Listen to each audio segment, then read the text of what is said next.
Gentlemen, I have a few disclaimers before we proceed.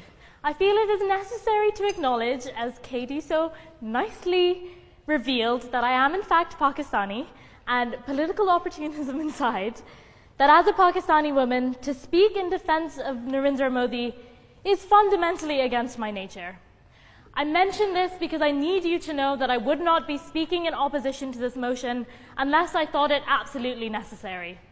I suspect many of us on this side of the aisle will be taking a limited view on what qualifies as confidence.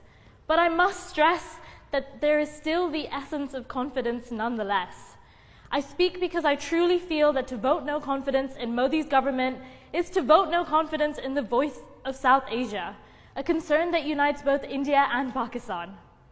I'm not an apologist, and despite what the proposition pushes forth, there is evidence of unfairly discredited success on Modi's part. The promise of 10 million jobs that has been widely criticized, as revealed by the BBC, was never actually stated by Modi. Nevertheless, he certainly did promise to create a lot of jobs and was limited in his success.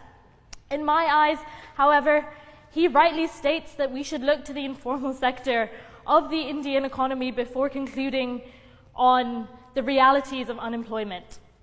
Although he has been criticized for his assertion, I see much truth in the fact that to discount the pakora seller on the side of the road is to discount much of the South Asian economy.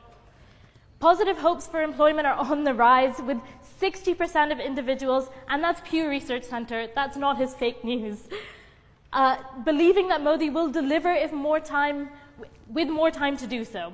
More pertinent to myself and to those here, Modi's Act East policy displays that he is not willing to shy away from challenging China's attempts at becoming a superpower. Modi has shown inwards and outwards that India will no longer be non-aligned.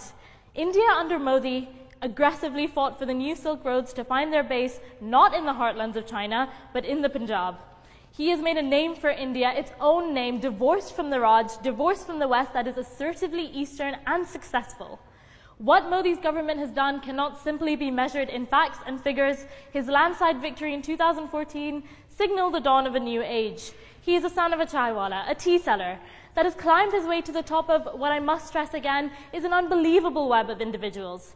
Modi shocked the system of cobweb dynastic politics, and his name continues to be synonymous with change for young middle-class Indians today. Across the border, Pakistanis looked with peering eyes, perhaps not self-reflective enough to acknowledge that tied with cricket and war-fueled rage, our anger at Modi was in part jealousy. A man that spoke for the people, and further, who gave these people a distinctly Indian identity removed from the colonial constructions that shaped the mind of the South Asian elite today. The young middle-class Indian still sees hope in this India, Modi's India, and that is something to be confident in. As Time magazine so pertinently put it, populism comes in two forms. There are leaders that exploit the passions of those they do not actually identify with. Donald Trump certainly comes to mind. And then there are those who speak truly and speak from experience, those who belong to those that they aim to represent. Narendra Modi is faithfully the latter. Make no mistake, I do not speak in defense of populism. Again, Modi's direction of populist fervor, particularly towards Muslims, has been more than reprehensible. But to vote no confidence would be to ignore the tides of our times. To vote no confidence would be to fail to recognize that the Achhe Din is here for those who have for too long been politically neglected. To vote no commentaries, punditry, opinion pieces, and special reports on the Indian election is that no one seems confident that Modi will lose. Regardless of how much a Guardian writer, a New York Times writer, a Times of India writer expresses confidence in Modi's failures, the article always ends with, they still seem to have faith. It is in this faith of the ordinary man that I wish for us here to recognize. Confidently and assuredly, the masses continue to believe in Modi.